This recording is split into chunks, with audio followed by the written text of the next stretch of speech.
Hi friends, welcome back to my channel. React సిరీస్‌లో మనకి ఈ వీడియోలో ఏపీఐ హ్యాండ్లింగ్ ఎలా చేయాలి? అంటే డేటాని ఏపీఐ హ్యాండిల్ చేసి డేటాని ఎలా ఫెచ్ చేయాలి అని చెప్పేసి మనము ఈ వీడియోలో నేర్చుకుందాము. అయితే మనకి డేటాని ఫెచ్ చేయడానికి అంటే ఏపీఐని హ్యాండిల్ చేయడానికి మనకి డిఫరెంట్ మెథడ్స్ ఉన్నాయి. ఒకటి fetch method, 2 async await method, మూడోది యాక్సియోస్ అని చెప్పేసి మనకి 3 మెథడ్స్ ఉంటాయన్నమాట. అయితే ఫెచ్ అనేది మనకి బేసిక్ మెథడ్ ఇది జావా స్క్రిప్ట్ మెథడ్ అనమాట. డైరెక్ట్‌గా జావా స్క్రిప్ట్‌లో ఇది బేసిక్ మెథడ్ అనమాట. అయితే ఈ ఫెచ్ మెథడ్ ద్వారా మనం ఏపీఐలోని డేటాని ఎలా ఫెచ్ చేస్తాము చూసినట్టయితే చేసేసి మనము రియాక్ట్ అప్లికేషన్ లోపల మనం డేటాని డిస్‌ప్లే చేస్తాం బ్రౌజర్ లోపల. ఇది మనము ఈ వీడియోలో నేర్చుకుంటాం. What is the fetch method? The fetch method is a built in JavaScript function used to make HTTP request and retrieve data from APIs.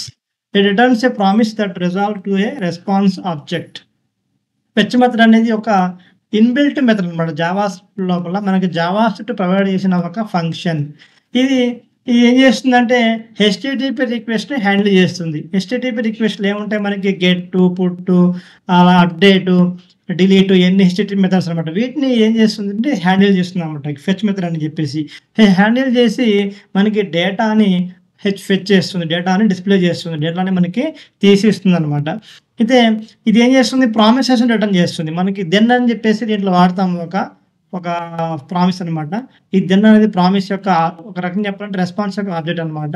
ఇది దెన్ అనే ప్రామిస్‌ని యూజ్ చేసి ఇక్కడ మనకి జావాస్క్రిప్ట్ మెథడ్ అయిన ఫెచ్ మెథడ్ ఎక్స్టర్నల్ అంటే API హ్యాండ్లింగ్‌లో డేటాని fetch చేసి ఇస్తుంది. ఇది ఫెచ్ మెథడ్ అనమాట. Why use fetch method?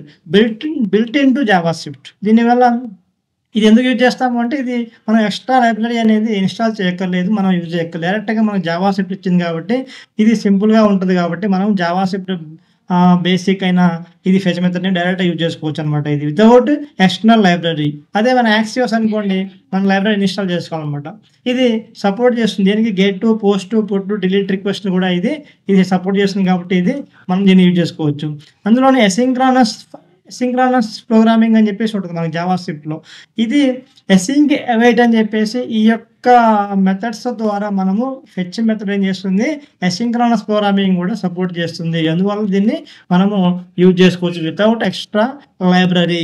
అయితే చూసినట్టయితే మనము ఇది ప్రోగ్రామ్‌లో చూసినట్టయితే మనకి ఒక ఎగ్జాంపుల్ ద్వారా ఎలా చేయాలని చెప్పేసి నేను ఒక ఎగ్జాంపుల్ చెప్పాను అన్నమాట దీంట్లో. మనకి ఫెచ్ మెథడ్ ఎలా చేయాలని చెప్పేసి ఫస్ట్ మనము ఒక ఎక్స్టర్నల్ ఏపీ అనమాట. ఇది ఎక్స్టర్నల్ ఏపీఐ జేసన్ ప్లస్ ఫోల్డర్‌లో ఉంది మనకు తెలుసు అందరికీ తెలుసు ఇది శాంపిల్ డమ్మీ ఏపీఐ అనమాట. దీన్ని నేను ఫెచ్ చేస్తున్నాను. దీని డేటాని మనము అప్లికేషన్‌లో ఫెచ్ చేసి మనము బ్రౌజర్‌లో డిస్‌ప్లే చేస్తున్నాం. ఎలా చేస్తున్నాం అంటే ఫస్ట్ మనము దీనికి ఒక స్టేట్ కావాలి. ఫస్ట్ మనకి డేటాని మనం డిస్‌ప్లే చేయడానికి స్టేట్ కావాలి కాబట్టి యూజర్స్ అని చెప్పేసి ఒక స్టేట్ తీసుకున్నాను. స్టేట్ యూజర్స్‌లో ఫస్ట్ మనకి డేటా దేంట్లో ఉంటది? మనం దేంట్లో చూపిస్తాం మల్టిపుల్ డేటా. ఇది మల్టిపుల్ డేటా అంటే మనకి సింగిల్ డేటా అయితే నంబర్స్ గాని స్ట్రింగ్ అని చూపించచ్చు. కానీ మల్టిపుల్ కాబట్టి ఇది మన కలెక్షన్ ఆఫ్ డేటా కాబట్టి మనం ఒక అరే లోపల చూపిస్తాం కాబట్టి ఇక్కడ మనం ఎంప్టీ అరే అని చెప్పేసి ఇనిషియల్‌గా తీసుకున్నాం అనమాట.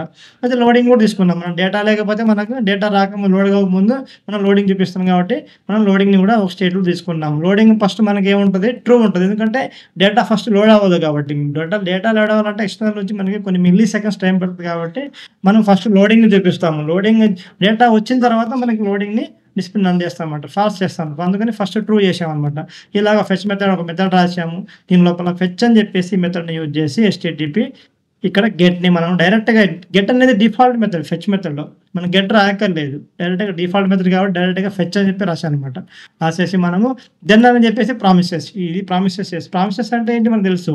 ప్రామిసెస్ అంటే మనకి పెండింగ్ దీంట్లో 3 స్టేట్స్ ఉంటాయి. ఒకటి పెండింగ్, 3 రిజాల్వ్, 3 రిజెక్ట్. మనకి ఈ మూడిట్లో ఒకటి మనకి 100% మన రిటర్న్ అనేది వస్తుందన్నమాట ప్రామిసెస్‌లో. పెండింగ్ అన్న రిటర్న్ మనకి రావాలి. లేకపోతే రిజెక్ట్ అని రావాలి. లేదా రిజాల్వ్ అని రావాలన్నమాట. రిజాల్వ్ అంటే సక్సెస్. అయితే మనం దీన్ని యూజ్ చేసి మనం ఒక రిజల్ట్‌ని మనం ఏం చేస్తున్నాము రిజల్ట్‌ని గెట్ చేస్తున్నాము. ఈ యొక్క ఎక్స్టర్నల్ ఏపీఐ నుంచి దీంట్లో గెట్ చేసాము.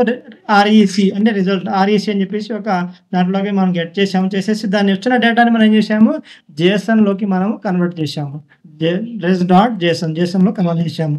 వచ్చిన ఈ యొక్క ఏదైతే రిజల్ట్ ఉందో దాన్ని ఏం చేసాము మనము యూజర్స్ అంటే మన యొక్క స్టేట్‌లోకి మూవ్ చేసాము. సెట్ యూజర్స్ ఉంది కదా! మనం ఇక్కడ యూజర్స్ అని చెప్పేసి స్టేట్ తీసుకున్నాం కదా! ఈ యొక్క దాంట్లోకి మనము సెట్ యూజర్స్‌లోకి ఈ ఫంక్షన్‌లోకి సెట్ యూజర్ అనేది ఒక ఫంక్షన్ ఒక రకంగా చెప్పాలండి. ఇది స్టేట్ ఇనీషియల్ స్టేట్ ఇది అప్డేటెడ్ స్టేట్ అన్నమాట. ఇక్కడ దీని ద్వారా మనం అప్డేట్ చేస్తాం స్టేట్‌ని. కాబట్టి దీన్నేం చేశాము, ఈ యొక్క సెట్ యూజర్స్‌లోకి మనం మూవ్ చేసాము వచ్చిన డేటాని. మనం ఆ డేటాని వాడుకోవాలంటే ఏం చేయాలి? యూజర్స్ అనే స్టేట్‌ని ఇనీషియల్ స్టేట్‌ని యూజ్ చేసుకొని మనం డేటాని వాడుకోవచ్చనమాట. దీంట్లో ఉంది కాబట్టి దీంట్లో డేటా ఉందంటే దీని ద్వారా మనం డేటాని వాడుకోవాలా. అప్పుడు మనం డేటా వచ్చిన తర్వాత మనం ఏం చేస్తాము, లోడింగ్‌ని ఫాల్స్ చేస్తాం ఆటోమేటిక్‌గా. ఇలాగా ఫెచ్ మెథడ్‌ని మనము రాసాము. అయితే దీన్ని మనం ఎలా కాల్ చేయాలి? ఒక జావాస్క్రిప్ట్ మెథడ్ మనం రాసామంటే దాన్ని కంపల్సరీగా మనం కాల్ చేయాలి. ఎక్కడ కాల్ చేస్తాం మనము? యూజ్ ఎఫెక్ట్ హుక్‌లో కాల్ చేస్తాం రియాక్ట్‌లో. 100% మనం యూజ్ ఎఫెక్ట్‌లోనే కాల్ చేయాలనమాట. యూజ్ ఎఫెక్ట్‌లో ఫెచ్ మెథడ్ డేటాని మనం కాల్ చేసాం. దీన్ని ఏం చేసాము, కండిషన్ పెట్టాను. ఇఫ్ లోడింగ్ అయితే ఇది లోడింగ్ అనేది ఉంటే మాత్రమే ఇది రిటర్న్ చేయాలి. ఈ యొక్క జేఎస్ఎక్స్ రిటర్న్ చేయాలి. లోడింగ్ లేకపోతే ఏం చేయాలి అంటే డేటా వచ్చిందంటే మనకి ఈ జేఎస్ఎక్స్ రిటర్న్ చేయాలి అని చెప్పేసి ఒక కండిషన్ రాశాను.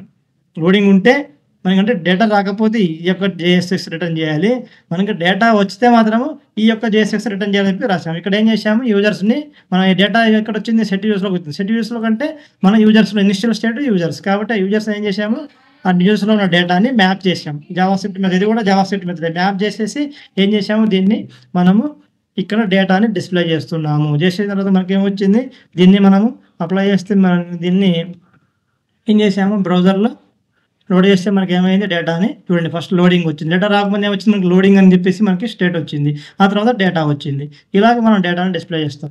ఇదేంటంటే మనకి జావాస్క్రిప్ట్ మెథడ్ అయిన ఫెచ్ మెథడ్ ద్వారా యూజ్ చేసి మనం రియాక్ట్ అప్లికేషన్‌లో డేటాని ఫెచ్ చేసాము.